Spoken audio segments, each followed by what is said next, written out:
Ladies and gentlemen, welcome to the Rum and Regret Podcast. I am Andy Drake. Johanna Myers. Nate Tussey, and we drink and we know things. And it is Friday, July 16th. We are going to talk the Loki finale tonight. The last time we were together, episode 3 had just dropped, or actually episode 4 was about to drop, so we haven't officially talked recording-wise since episode 3, or since episode 3. So we do have a lot to talk about. So anyway, You want to take another stab at this? oh fuck, dude! Nobody's gonna listen to this. It's all good. I mean, not with that attitude. I mean, Right. there's the rough part of Rum and Regret right there. Now that you have another Ex- podcast to participate in, you're just not putting in the effort. I see. Oh hush! Oh hush! Thank you, random Christian. Yeah. Shout out, son of a bitch. Oh, you guys. So anyway, we will talk the last 3 episodes of Loki, but mainly the finale. What? I thought it was like 2 episodes. We're talking 5 and 6 tonight. I thought. I'm saying we haven't discussed 4, 5, and 6 on the podcast, so we can bring up everything around it. We talked. We talked. We did not talk 4. 4 was about to drop just as we recorded. Oh, really? Yeah. Well, I'm not. We recorded prior to 4 dropping, but we released after 4. Yeah, I'm not prepared for that one. That doesn't matter. We can just talk finale and whatever. I have a lot of 5 and notes. 6 on lock. Just Yeah, I have a lot of notes on 5. So, but anyway, before we get into it, Joe, horror corner.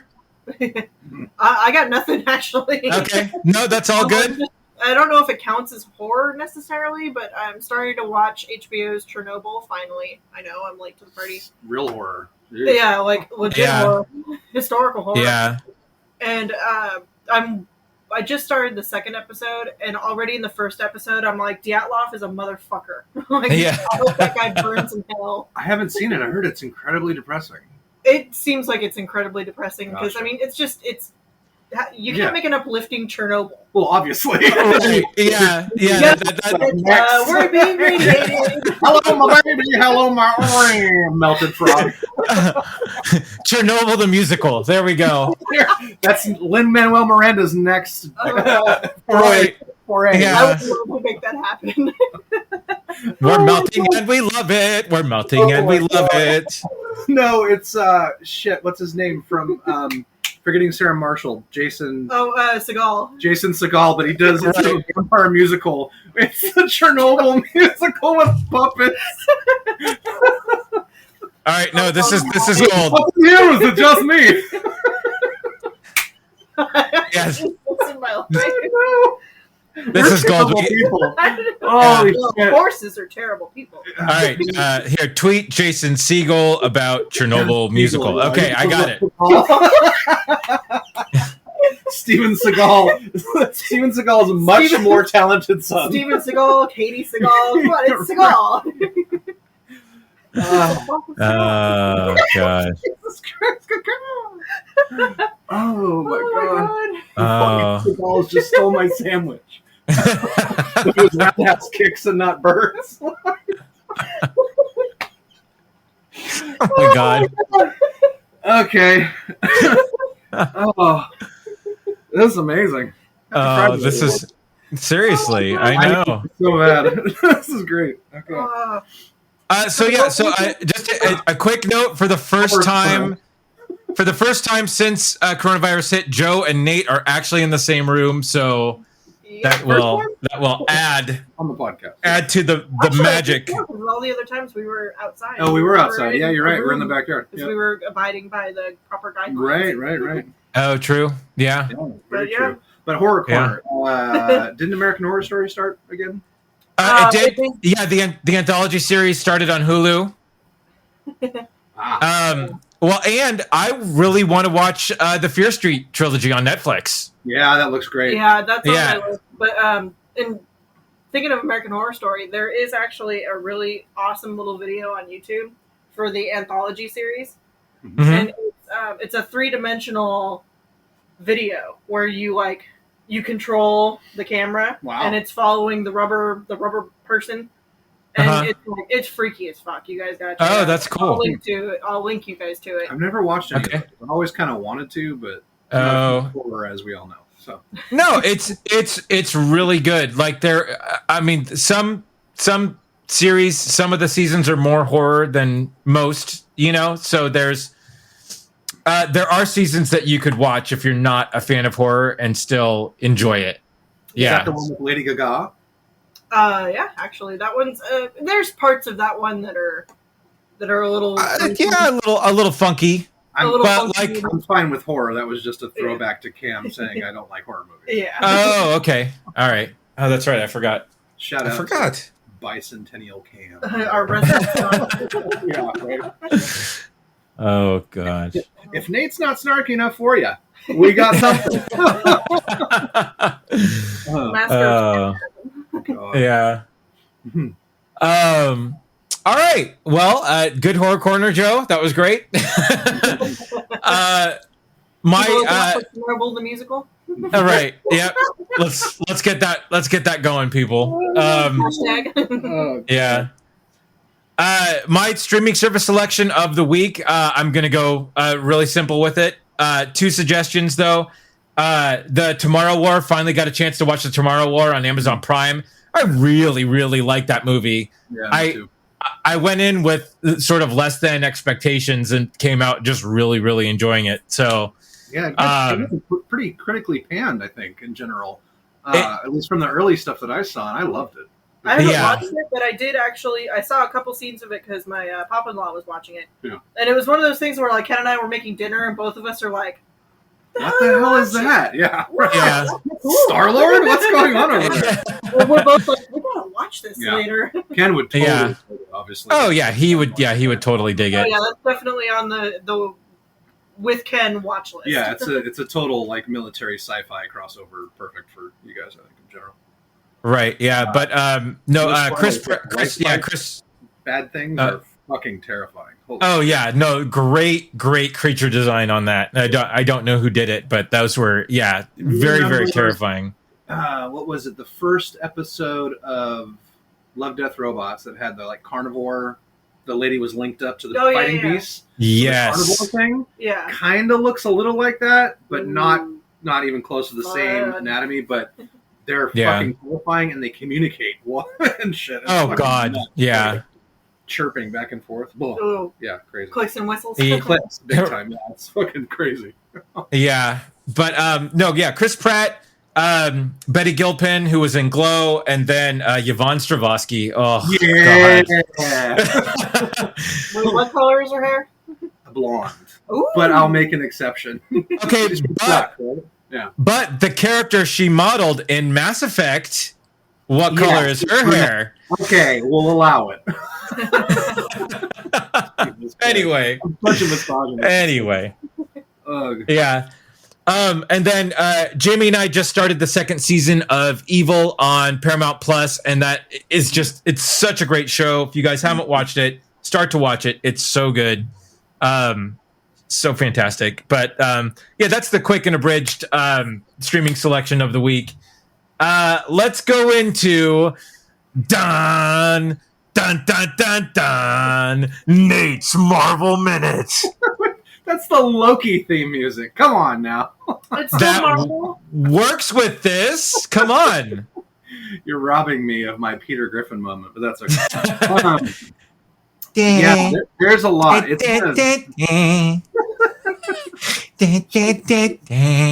terrible. Yeah, there's a lot that's been going on in the last week and a half, or even just the last week. So I'm just going to kind of rapid fire this real quick. Pew, pew, pew, pew, pew, pew, pew. Yeah, exactly. So Evan Peters, who we know as the original like Fox Marvel Quicksilver, got his first Emmy nom for Mayor of Eastland, something like that. I haven't watched the show, but I thought that was cool. He didn't get it for Ralph Boner? There you go. Ralph Boner. Yes. Let's see. There, I have a ton on Black Widow, so we'll skip that for now. The What If trailer dropped, which, if you all don't know what that is, it's basically a bunch of alternate universes within Marvel where like T'Challa is Star-Lord and Peggy Carter is Captain Britain instead of there being a Captain America, and this all really ties in very well with the last episode of Loki.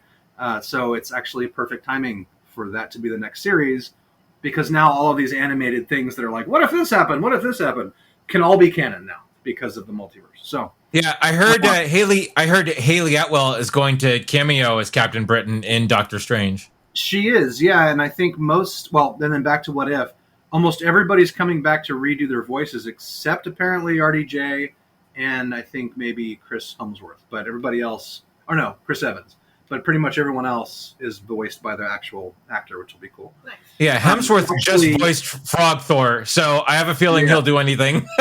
Well, it's actually Chadwick Boseman's last official role because he voices T'Challa in that. Okay. Rip. Let's see. We had one of the best memes I've ever seen. Looks like you might need a solid dick from an Iron Man. This classic comic. Hang on, I have it saved to my phone. It's the best thing ever. We'll put it in the show notes because it has to be there, and of course it's not there. Of course. Well, we'll find it. Basically, it's a classic cut from an Avengers comic where solid dick meant to, like, give it to me plainly, speak the truth, like in straight talk. Straight talk, thank you. and apparently Captain America is being Mr. Mopey, and so Iron Man comes up, and it's like you could use a solid dick from an Iron Man.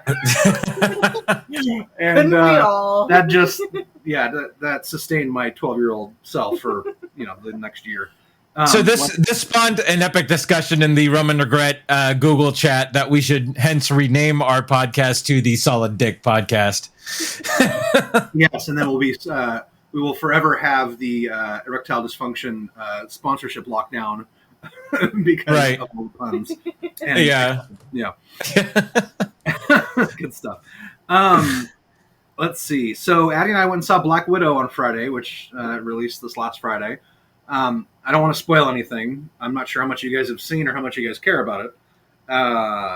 But there are some really bright points in it. Mainly not Black Widow. Mainly David Harbour as Red Guardian and Yelena Belova as another Black Widow. And they're just... Is that Florence Pugh? Florence Pugh, yeah. Sorry. Yeah, Florence that's Pugh right. as Yelena Belova, her quote-unquote sister. So... Okay. Cool. The first. So just a real quick, with non-spoilery thing.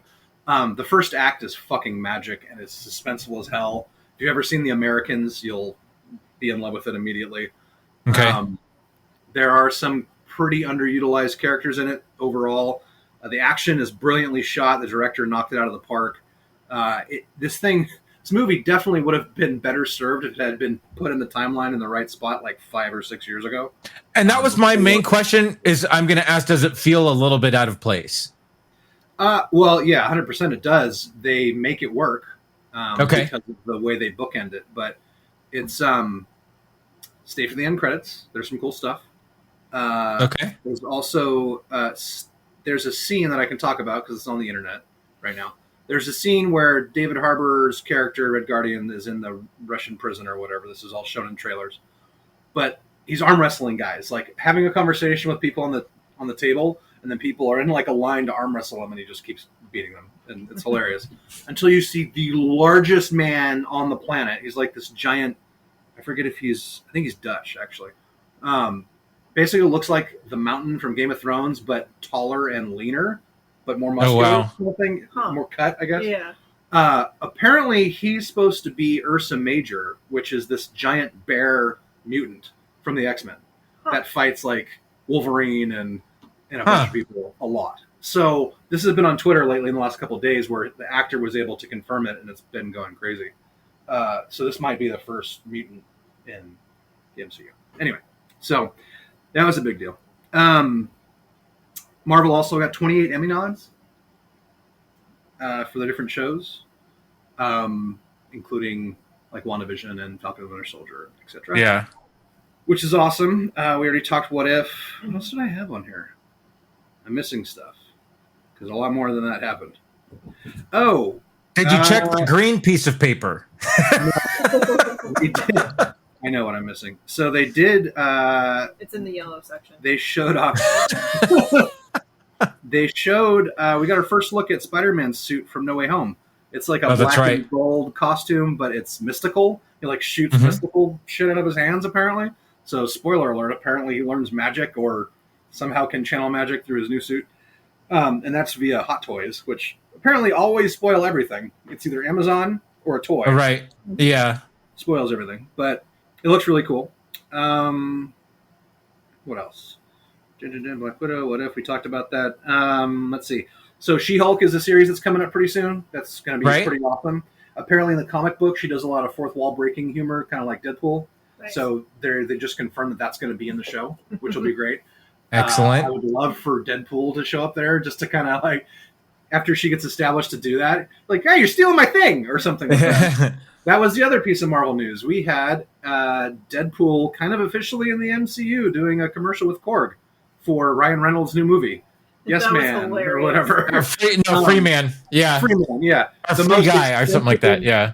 Oh, there you go, yeah. The most extensive reaction video ever, I think is what they said, because of the so great. Korg. And, you know, they bring up, because Taika Waititi is actually in the movie as himself, I think. Yeah. And Deadpool calls him out, that's Taika Waititi. And then Korg's like, oh, I've heard he's a great fellow, or whatever. And Korg is voiced by Taika Waititi. Looks like a nice man. He's got 4 arms. 2 of them have... and his feet are up. Yeah. Mittens on them or something. And I think that's all I've got for my Marvel Minute for this week. And I'm sure the notes are lost in here if there's other things that I'm missing. But, yeah. That's okay. Yeah, I'm sure. Crazy for Marvel. Addie fucking loved Black Widow. And now she's super conflicted about Halloween, if she's going to be Scarlet Witch, if she's going to be Lady Loki, which we obviously had been confirmed the entire series, but obviously confirmed twice again in the final episode, so I win the bet. Oh my god! Of her being Yelena Belova from Black Widow, because she's already doing cosplay for that, which is hilarious. So okay, yeah, good times.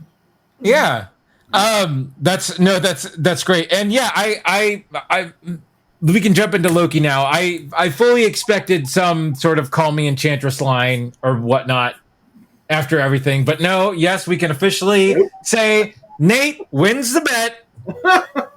She's a Loki. Joy. She's a Loki. The whole time. But yeah, let's dig into this. Joe, what are your thoughts on Loki, how it ended, all that good stuff? It was fantastic. I loved it. Obviously, I pledge my undying allegiance to Alligator Loki. Right, of course. May he reign. Long may he reign. Pool with somebody pouring wine in me. Yeah. Wow. Isn't this your natural state? You see a kiddie pool. Yeah. So, President Loki makes me feel kind of funny, like when we used to climb the rope in gym class. Oh, jeez. Christ. And on that note, I'm going to refresh my beverage. Please continue. Oh, hey, all right. I'm now I don't know what the ship name for Loki and Sylvie is, but yeah, I ship them. Okay. I do the 3-way of them and Mobius, but... Oh, right. Yeah. And there were so many heartbreaking moments. I was just like, I'm going to cry so bad. So let me bring this up, and I this is a total unpopular opinion. About Marvel, shocking. We'll be nice to the baby, all right? No, and I just want to sort of throw it out there as a possible tiny little misstep for Marvel. Okay, where you go through the trouble of labeling Loki as his sex fluid, right? Gender fluid.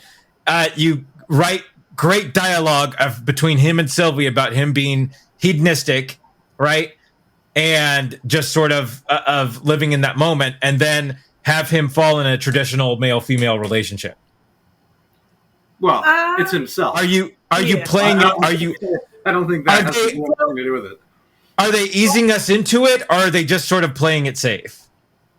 I don't know. I I don't think it think. has anything to do with that. I mean, obviously, there is a relationship between Sylvie and Loki. Right. But Yeah. the hug he gave Mobius, straight dudes. Oh, don't yeah. perform. No. They absolutely do not. Yeah, his butt was not out.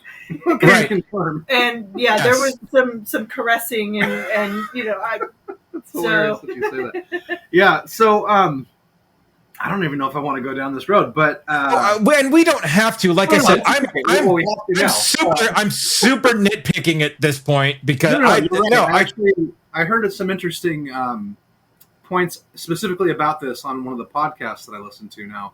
Geeks of the Week, which is amazing. You guys should check it out. geeksoftheweek.com. Very good stuff. Where they kind of call it out, where your preamble was basically what they said, but they went a couple steps farther.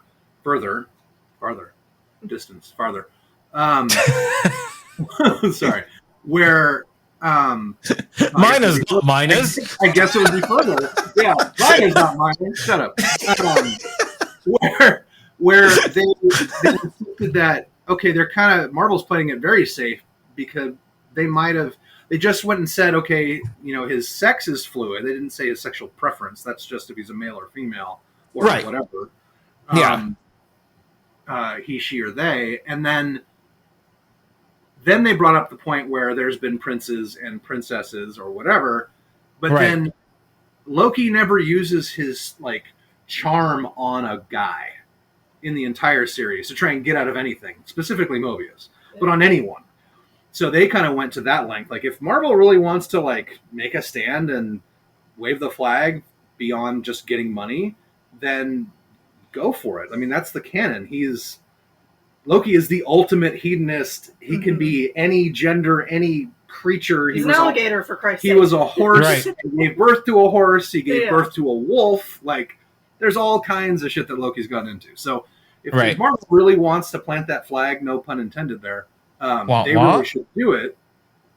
Obviously, they're playing it safe because it's Disney, and they don't want to lose money from the Bible Belt kind of thing. So sure, yeah. I'm surprised that they pointed at it at all. 100%. I'm glad that they did. That's a good small baby step. Yeah, it is a good small baby step. You're right.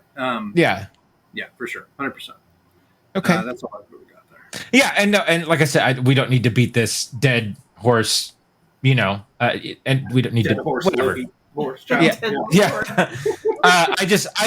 I thought it was just the tiniest misstep to really write that dialogue, focus on the little thing that says sex fluid, and then just give him a traditional relationship with himself. I just thought the show didn't focus on that. The zeitgeist focused on that. Everyone that was Loki's not gay, focused on that. Dude, every shot is meticulous, and you can easily pan over something and not focus on it, or you can bring it into focus. They didn't focus on it, Andy. Come on. It was a picture of the entire folder, and it was one line.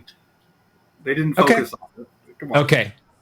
I will agree to disagree with you here. Okay. Yeah. All right. Just like Sylvie wasn't a Loki the entire time. I could say she's a Loki now. I was waiting for her to say, "Don't call me that. I'm the Enchantress Loki now." Daughter on her jacket, on the fucking folder. It literally says that. If you want to focus on something. Focus on that. Okay. So anyway, Joe, do you have any other thoughts on this? Elias was fucking amazing. Cool. Yeah, very cool. I love the mouth and head on. It's like a dog skull, right? I couldn't. It reminded me, a saber-toothed tiger or something, right? If you've ever seen Tremors 2, it reminded me of the little chompers. Yeah. Oh, yeah. When the graboids became bipedal and. Jesus, Tremors 2. That's a fucking pull, Joe. That is a deep cut, dude. That is the first time Tremors 2 will be on any form of media since the 90s. Right? Go watch Tremors 2. It's fantastic. This sponsored by right. 18. Out in the theater. Escape from New York.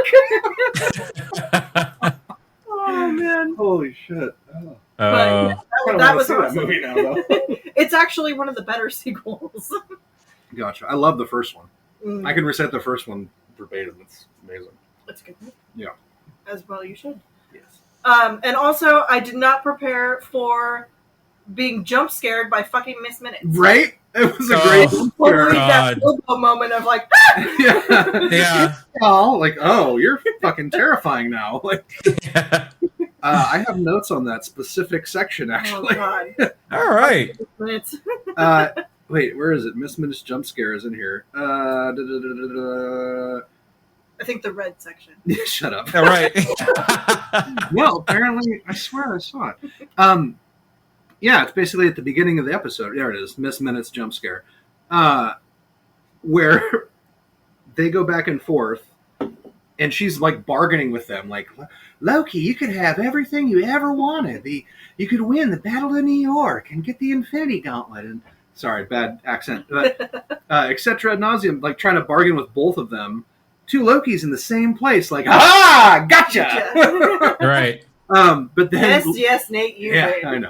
And then Loki says, "We make our own destiny," or something like that. And she goes, "Sure you do, hon. Good luck with that." Yeah. And her eyes narrow just a little bit. She And I was fucking- terrified. Like, is she gonna kill somebody? What's Right? happening? Yeah. Well, what my question was though, so is Miss Minutes like a kind of a program from the Dude at the End of Time, or From Kang? is she her own thing? I think she's her own, like, sentient. Think of like Vision, like her Yeah. own sentient thing, sentient program. Maybe she's got to be. Because at some point I can't pinpoint where it was in the episode, but Yeah. I was like kind of getting the feeling that I was like, did he make her?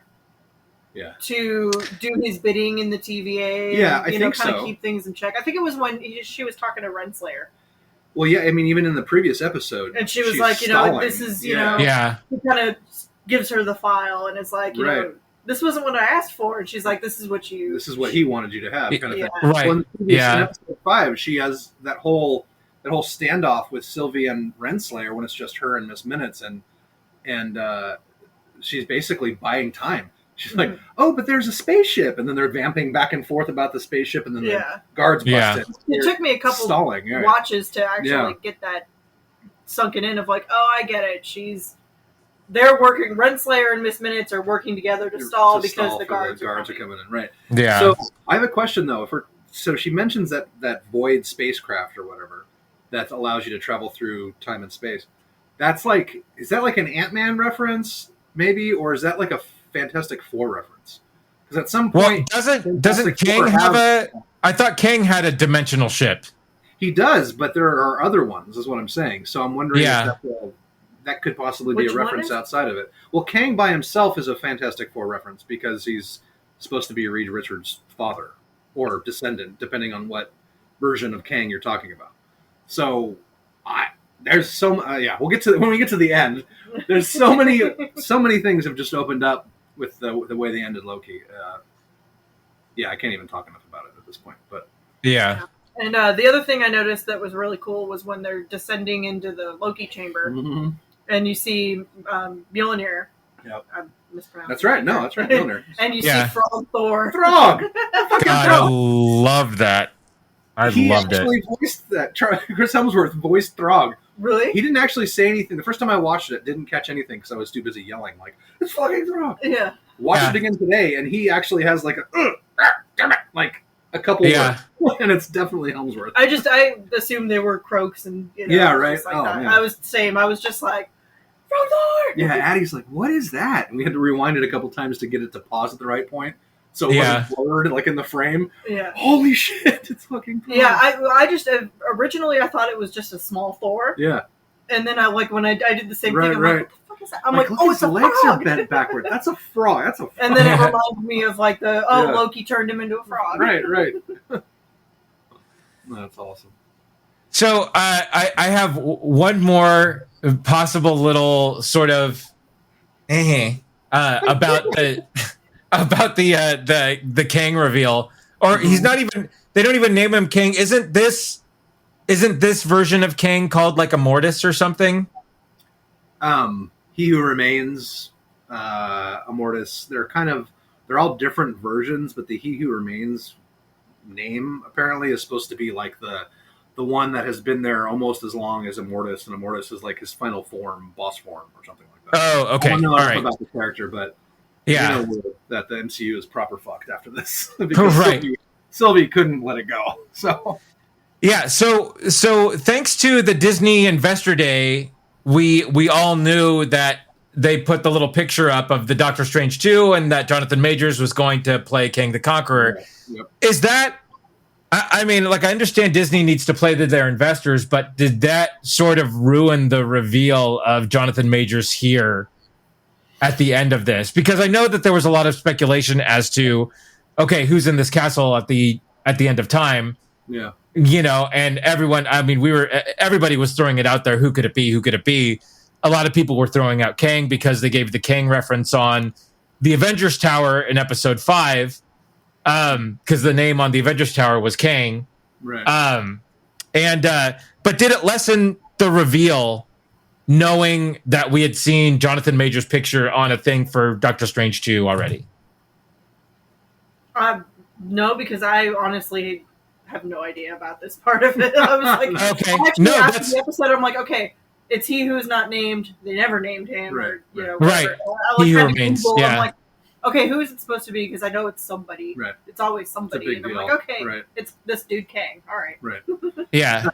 So, yeah, I don't like to say that, but yeah, a little bit. So I'm sitting here watching it with my 12-year-old, and we've watched every episode, and we're both kind of up on it.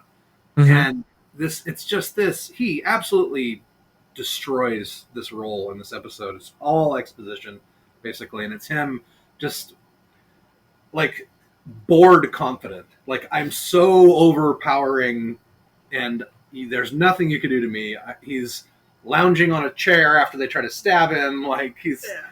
A little bit of like it's kind of Jokerish almost, and too much Yeah. time alone has Yeah, warped his fragile exactly. little mind. yeah, I mean, Yeah. I was right there with him on that one.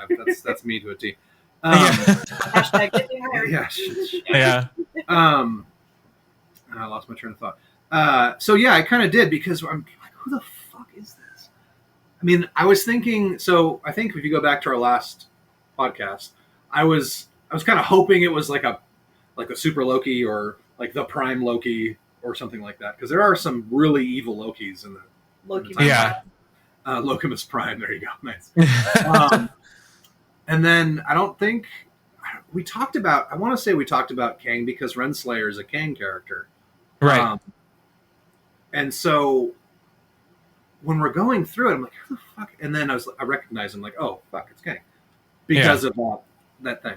I don't think it ruined anything because it didn't have like a big dun dun dun I'm Kang reveal. Right. Other than the fact that he said, I've had so many names. I've been a conqueror and a warlord, and King the Conqueror, obviously.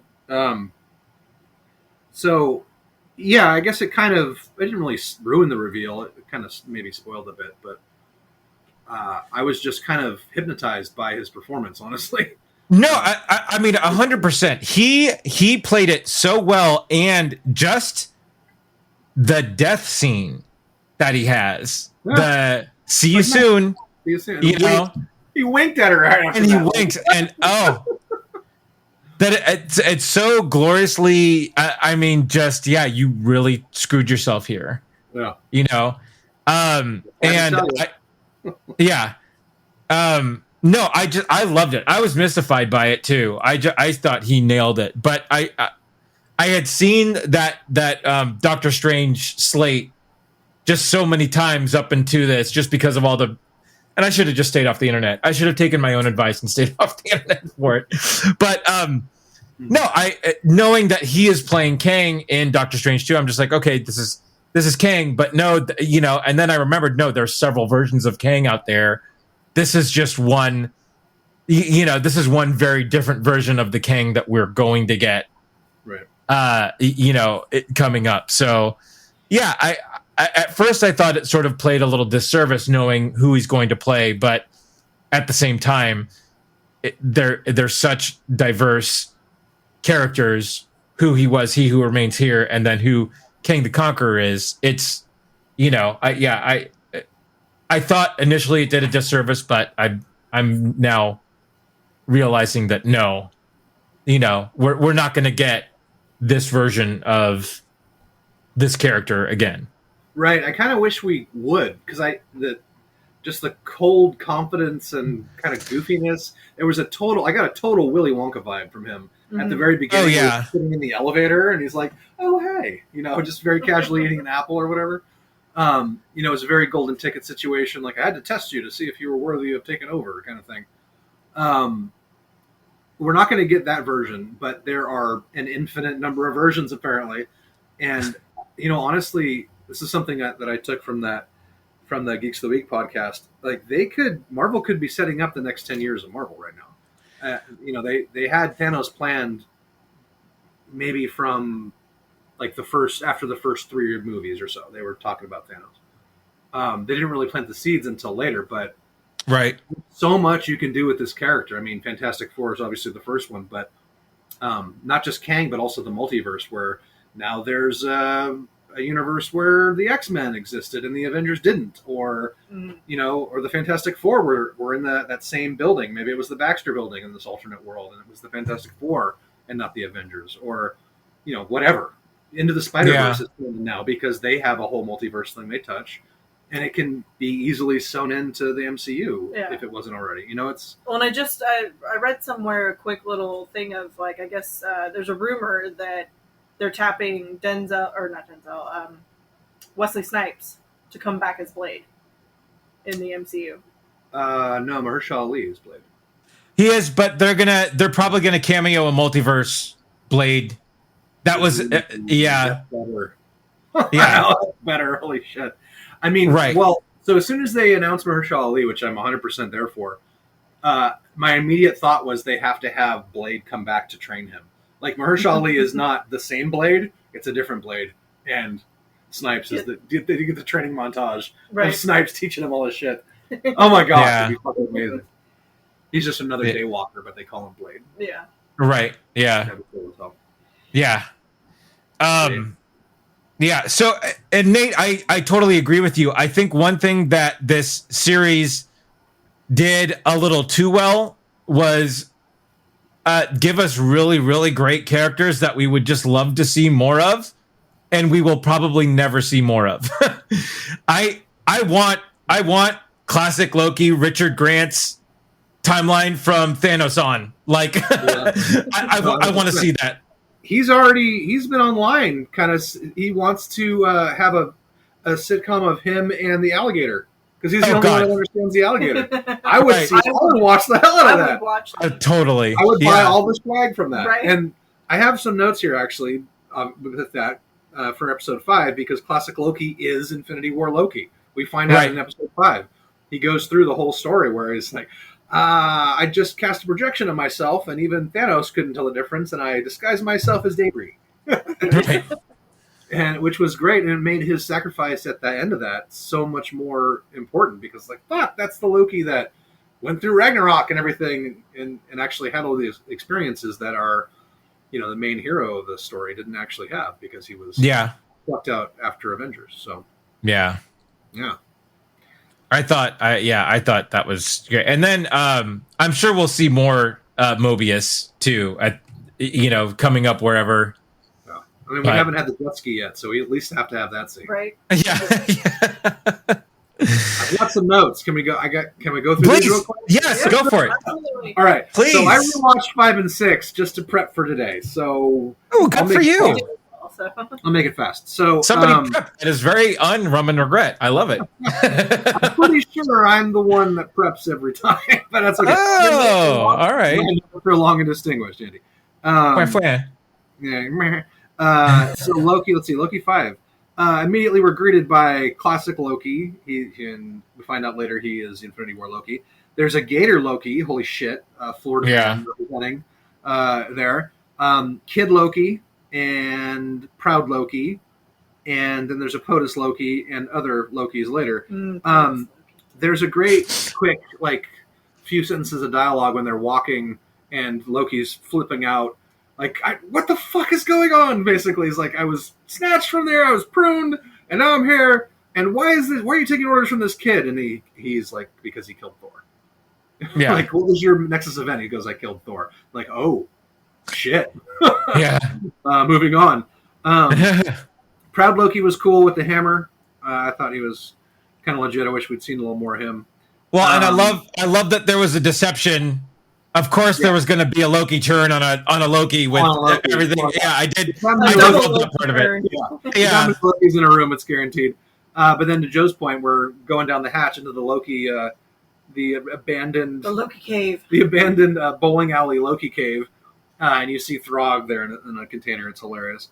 Apparently, there's a deleted scene that has more Throg in it, but I haven't seen it yet. And then also too, as they're walking, or this might have been later in the episode, but we get to see the Thanos copter.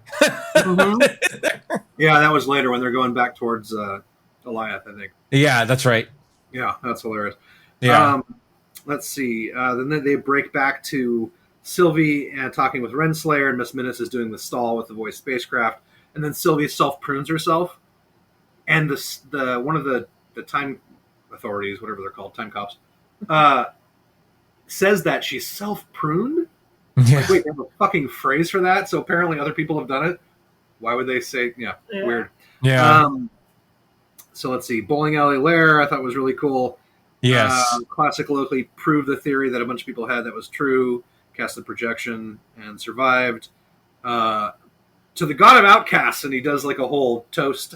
And Loki has a juice box, which I thought was great. Right. Yeah. Let's see. Well, and I love that Kid Loki was in an old Santa Claus throne. yeah, with the candy canes and everything. All right. You sit on a throne of lies. So then our the main Loki gets a wild hair, and he's like, "No, I'm gonna go defeat this thing and figure out what's happening." And gets to the top of there's the mine shaft there, and then there's POTUS Loki with Moto Loki and Coolio Loki hanging out. Yeah, it's hilarious. Slide. Right? This is the fantastic voyage he was talking about all this time. It was another thing I took from that podcast. Like, the only other Black Loki you show, and he's got to be a thug. What the fuck? Right. Yeah. Yeah. There was a huge missed opportunity for talking about those, Andy. Huge missed opportunity with Mobius saving Sylvie. Why couldn't it have been a lake that she's running towards? And he pulls up on a jet ski, does a giant rooster tail, and then she jumps on, and it's like Kickstart My Heart plays in the background as they're jetting away. Like, come on. All I want to see is Mobius on a jet ski. And we all want a jet ski. That would have been fucking amazing. Come on. Like, full-on 90s like escape montage or something like that. Would have been right. Danger Zone. Yeah. Danger Zone would have been better. That's a better version. I want to see your movie. That's amazing. So then they cut back to POTUS Loki getting betrayed. He calls all the other Loki scrubs, which I thought was hilarious.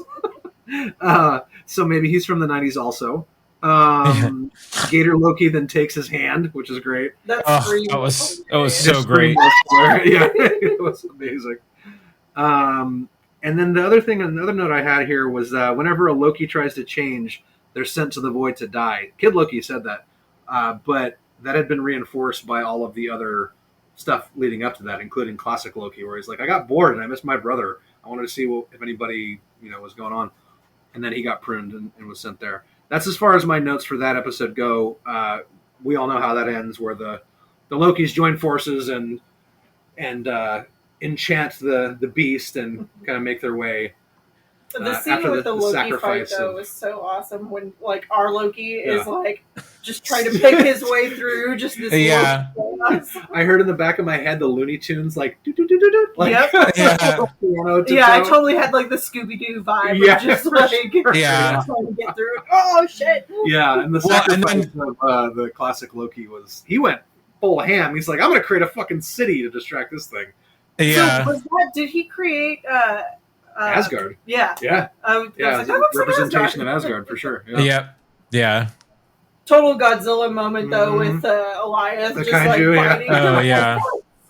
Yeah, it was very cool. And hopefully, I mean, apparently he destroys matter, but there's got to be another version of that Loki somewhere. So hopefully he'll come back. His social media was hilarious, by the way. The actor, he was like, Richard Grant. Richard Grant. Yeah, he's like, if anybody had told me I'd be wearing a Kermit the Frog costume And at this age, I would have told him they're crazy. But Well, and there was another one too. He said, my father said, "Do you really want to wear tights for the rest of your life?" Yeah, and he's just like, "Yeah, I'll be all right. I could do this." Hi ho, yeah, Yeah. Classic Loki here. Yeah, perfect. So that episode was great. Insane cliffhanger too. Like, come on, we knew it was going to happen that way, but Jesus, I really wish they'd showed more. Anyway, that was all I had for episode 5. Anything you guys wanted to add there? No, this was my obviously the finale set up so much and sort of stacked the cards for the future of the MCU. But episode 5 was my favorite, just in terms of sort of the action around it. There was some more sort of relationship grooming between the Lokis. I'll give you that, Nate. Thank you. Maybe we can figure it out together. Right, yeah, and then the sly blanket manifestation over her shoulder. It's not very slowly. Yeah, and then he wasn't very sly either. Addie was pissed. She's like, "Why doesn't he just kiss her already?" I'm like, "I know, right? Yeah. Wait, you're 12. God damn it!" Yeah. He ships it. And I loved his smile in that moment. That like that works. All right, I loved it. I thought it was great. I do have my business socks on. Yeah, That was totally like I heard "Kiss the Girl" Yeah, in the back no of my shit. head. Oh yeah, that's right. La la la la la la, my oh my. Hang on, continue. Don't stop. I don't wanna say goodnight. Go on and kiss the girl. Wow,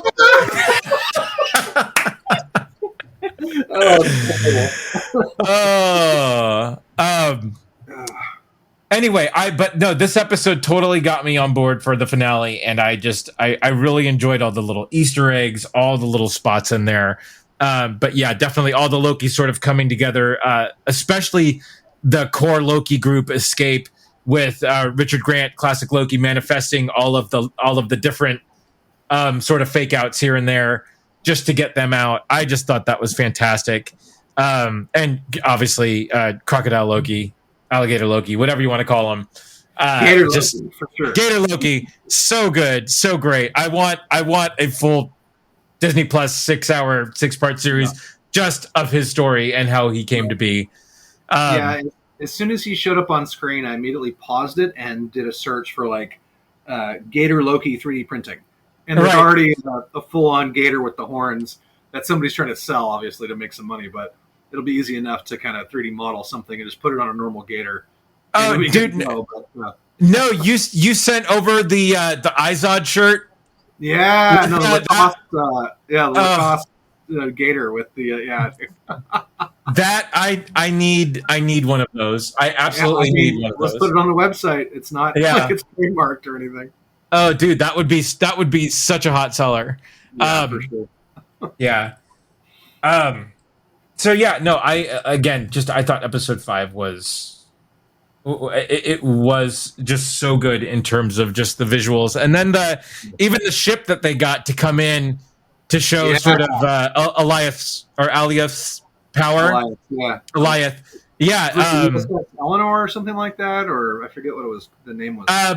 But it was the ship that was part of the Philadelphia experiment, where they initially tested a cloaking device on it, and they said that what that was. And they said that it disappeared for 30 seconds, but that was sort of later debunked. But that was such a great, such a deep sort of Easter egg to have that in there. I loved it. I thought it was great. So that was really cool. Yeah. So I know. Go into the finale. Yeah. Okay, great. So, so just some quick notes. So they're standing at the door, kind of talking back and forth. The door to the Chronopolis, I think is what that fortress is called. Yeah. And Sylvie says a line that I still haven't been able to figure out. And Loki's kind of, asking her what she should do, or she's saying, "Aren't you going to hold me back?"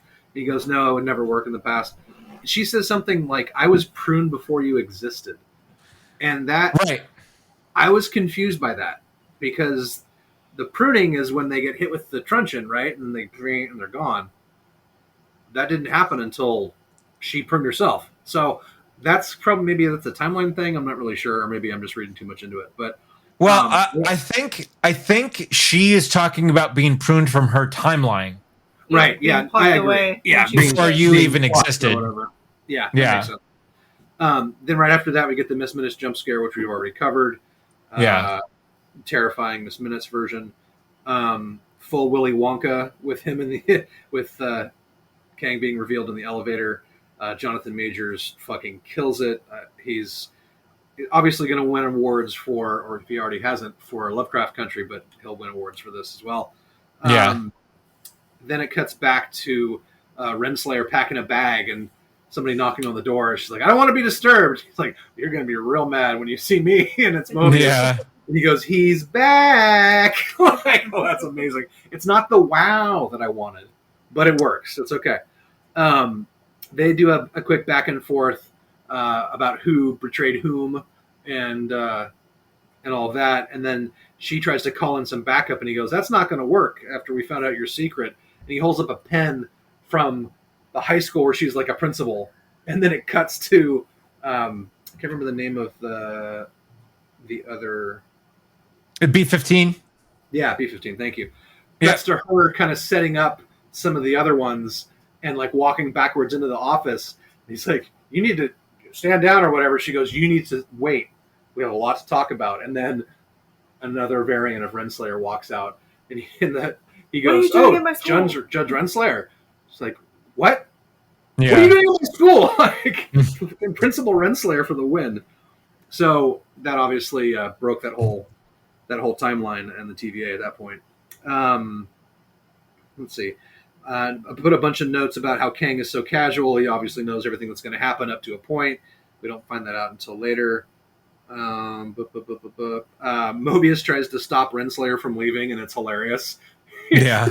She's like, even with that, you're no threat to me. And he goes, okay, well, we'll see what happens. And he gets his ass. Right. Yeah. Oh, we're going to do this again, right? Yeah, exactly. It's so great. Yeah. Then Kang is obviously doing his incredible monologue that goes on forever. The main parts of it are like, if you think I'm evil, wait till you see my variants. Yeah. You know, do you what happens when you depose a dictator, kind of thing. And then they cross a threshold, and now he's like, wow, I was lying. I fibbed to you. I don't know everything that happens anymore because we just crossed this threshold. And then Sylvie understands that, oh, now she can try to kill him. So she does, and Loki is trying to talk sense into her, like, wait, no. Like, for the first time, he's trying to do something that is the right thing, and there's all these different powers we've never seen him use. Loki's, like, pulling and pushing stuff, and she's got a force blast, and he's got a teleport, and there's a bunch of cool stuff happening there. And then there's, like, the ultimate betrayal moment, which really kind of broke my heart. I knew it was happening as it was happening, where she's just, like, goes to swing at Kang, and Loki teleports in front of the blade. Joe was saying this earlier. How the hell did she stop from cutting his head off? Which is and he just drops his sword and kind of tries to appeal to her, and she does this amazing acting job and drops her stuff and kisses him, and it's this whole Star Wars moment where you're kissing your sister, but it's not. It's kind of You're kissing yourself. Kissing yourself, so you're masturbating basically. Oh. And as soon as that was Loki happening, I knew what was going on. I'm like, she's just trying to get closer to the desk. Son of a bitch. Yeah. Yeah. And she does a little blast through the portal, and Loki is in an alternate timeline at that point because the multiverse is already happening. Loki tries to run back to get to Mobius and figure out what's going on, and all hell is broken loose, and goes to talk to Mobius. And wait, you're an analyst, right? What division are you with? Yeah. Like, holy shit! Wait, they don't know who he is? And then he turns around, and instead of the timekeepers, the three statues, it's just one statue of Kang the Conqueror in like the full armor. Yeah, in his classic comic book outfit. Yeah. Comic book armor. And that's at that point where you're like, oh shit. So it's not like she booted him to another point in time. That's a different. She booted him to another timeline. Yeah, an alternate timeline, basically. Yeah. And just of all the Marvel series, this one I think had the best ending. It wasn't like this crazy action set piece like WandaVision. That Right. was classic Marvel, superhero slug 'em out kind of thing. Mhm. It wasn't like Falcon and the Winter Soldier. This thing was meticulously groomed to set up everything that's coming next, and they knew they kind of had to nail that, considering all this time they've had to kind of sit and do and to kind of refine everything. And I think they absolutely nailed it. I think this is the best that Marvel's had so far. I totally agree. I think they really banked a lot on Jonathan Majors sort of delivering and he over delivered obviously on sort of, because and this was, this had a decent amount, this whole series had a decent amount of action. It probably had the most exposition of any Marvel series that we've had. I mean, the first few episodes were a lot of sort of chatting and establishing sort of what's going on, and to basically have, a meeting at the end of time, to sort of say, which I mean, I think it's going to show sort of how unappreciated this version of Kang is here, is that he was really saving the universe from a complete and total, like, no, I can be a dick in another time.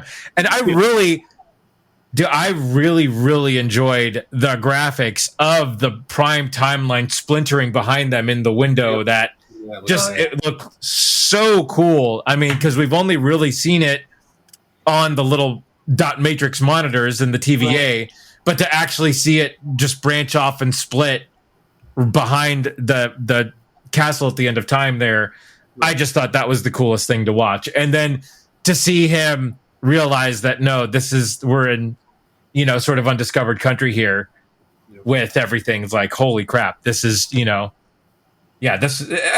was for as much talking as there was in this episode, it didn't feel like there was a whole lot of talking in this episode. I said it before, I was kind of hypnotized by his delivery. I know he's an amazing actor, but just the quiet confidence and kind of it's like a subtext of incredible, like, sinister power just chilling there. And I can't wait to see what happens. I mean, it's going to be brutal. I really hope they go down this whole road of realities fighting each other to see which reality survives, because then you're having Iron Man fighting Iron Man. And this was one of the things that I didn't like about the whole Infinity War application, because in those comic books, that happens. There's actually like a dark version of every superhero, and they have to fight it out to see who wins, basically, at the end. And so that's not the Infinity Gauntlet saga, that's the Infinity War saga, so it's a separate setup. Okay. That'd be really cool to see that. I was going to say that Kang, he like really did have, like, you nailed it, the Willy Wonka kind of thing where you're like, he's a little crazy, big time, and funny and kind of lighthearted, but also it's like terrifying. He's kind of terrifyingly fucked up. Like it's on a dime where he could immediately turn and be just the worst, most terrifying person. So, and Nate, you sort of brought us up to where you see the statue of Kang in the TVA. And so, like, I was all set for an equally sort of like punch you in the face sort of end credit scene. But then we just get the little Loki will return for season 2. Like, which when I saw that, I was like, oh, thank God. Right. I watched this probably first thing in the morning, so I didn't get the notice of season 2. We get one, so I was like, that's how it ends. That can't be how it ends. Oh my God. Well, and that's why it ended that way, because this one's actually serialized, right? So it's the whole point. It's set up the next season, just like every great show does. Like I kind of figured it was going to be like WandaVision. It's just me a one shot kind of thing. So I was waiting for everything to be wrapped up, and when it wasn't, I was like they can't let it end this way. Well, there's a multiverse. Well, you can't wrap that shit up. There's no way. It'll take him 10 years to wrap it up. You can't leave it on Loki, and Mobius doesn't remember Loki. Right. You cannot leave it that way. That was rough. That hurt. That was rough. My heart. And so, once I saw the season 2, I'm like, okay, thank God. they can figure it out. He can get back to his Mobius and live happily ever after on a jet ski. Yeah. Oh no. Oh my goodness. So final thoughts. I mean, we've pretty much said it, but Yeah, we pretty much said it. Amazing, best finale, best series so far, I think, for Marvel.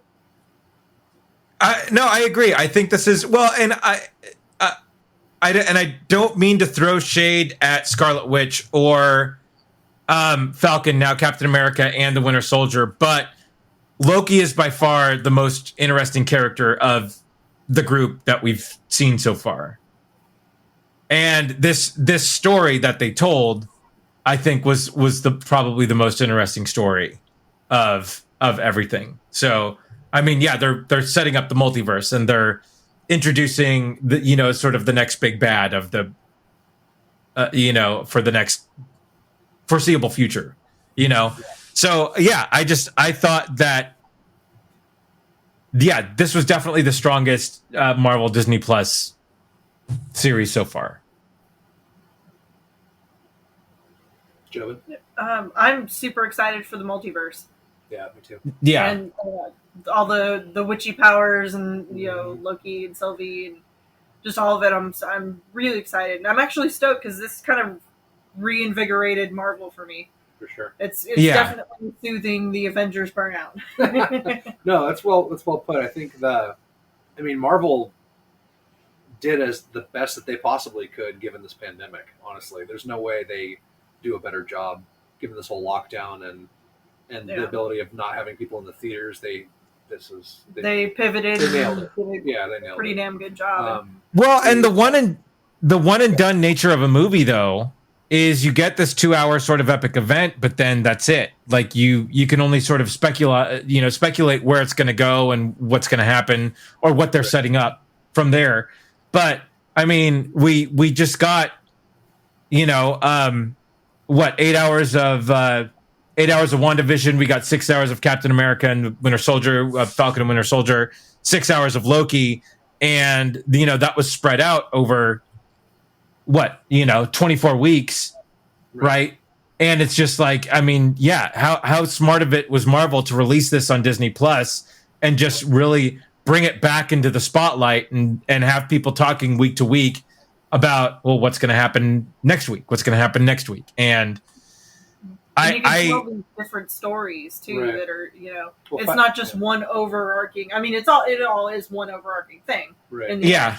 But it's like you get like WandaVision, which is so radically different from Falcon and Winter Soldier, which is so radically different from Loki, and it kind of you can like tap into people who like want this or that, or you get more flavors. I guess is what I'm trying to say. Flesh out the characters. You can add new side characters, and Feige did a long interview about this, where the one thing that he'd always kind of regretted about the way the MCU went is that they couldn't get as in depth with the characters as the comic book world could, and these stories allow them to do like a fraction of that, but at least do something where you're getting the backstories, you're getting kind of the nitty gritty. There is a lot of fan service, but there's also a lot of stuff that is pulled from the comics and then adapted for the MCU, and it really just helps kind of flesh out the world and just make it even more established than it already was. It's they did a brilliant job. I mean, that guy's and I think they nailed it too with having the episode lengths be like under 10 because it's ingestible. It's not like, oh, I gotta watch a freaking season that's 20 episodes. Yeah, that's a good point. That's me watching Supernatural talking where I'm 18 years or whatever. Yeah. I'm like, fuck, What if is going to be 10 episodes, which I'm super excited for, especially now that we have the multiverse, and I hope they make some of that stuff. I hope some of that stuff translates into live action too, which would be really cool. There's ways that characters we've lost can come back. There's ways that you can have alternate versions of characters, like you were alluding to with Peggy Carter, doing the cameo in Doctor Strange. So I'd love to see that kind of stuff. I definitely think that would be that would be cool.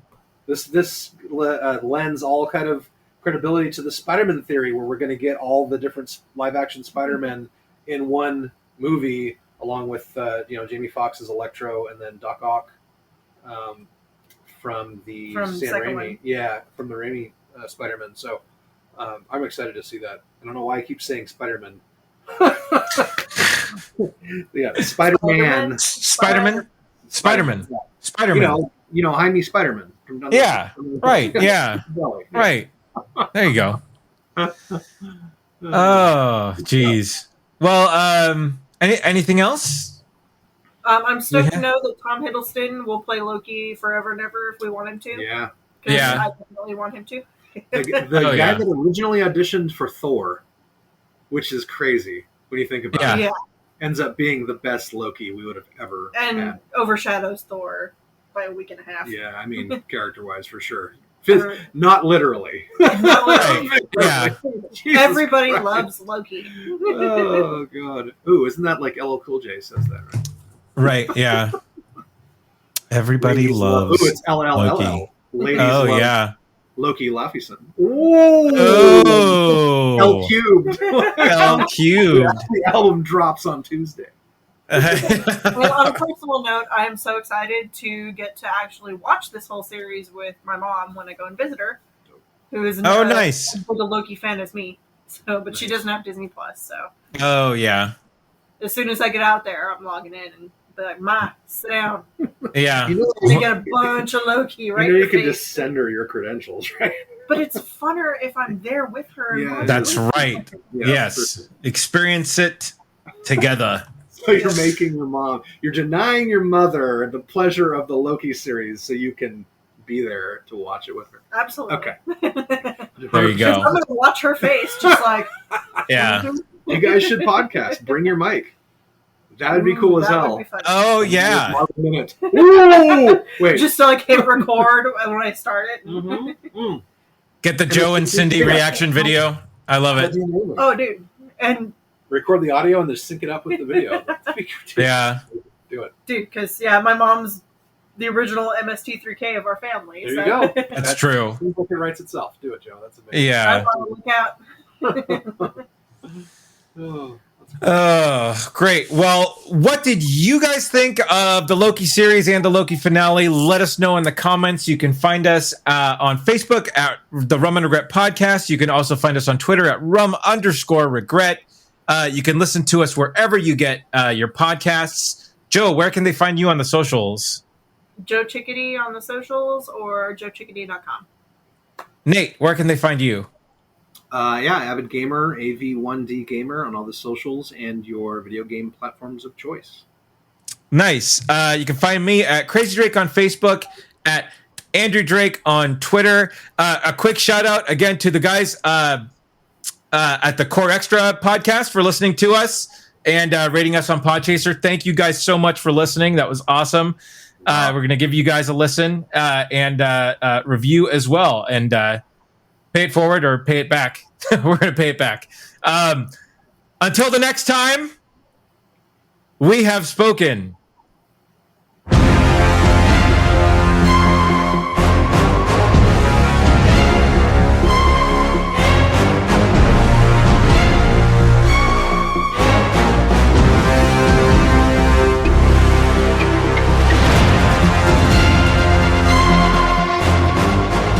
Alligator Loki for president. Good gravy. What? I say that. Wow. Wow. I got a jet ski. Where's my jet ski? Oh. There's the cut right there.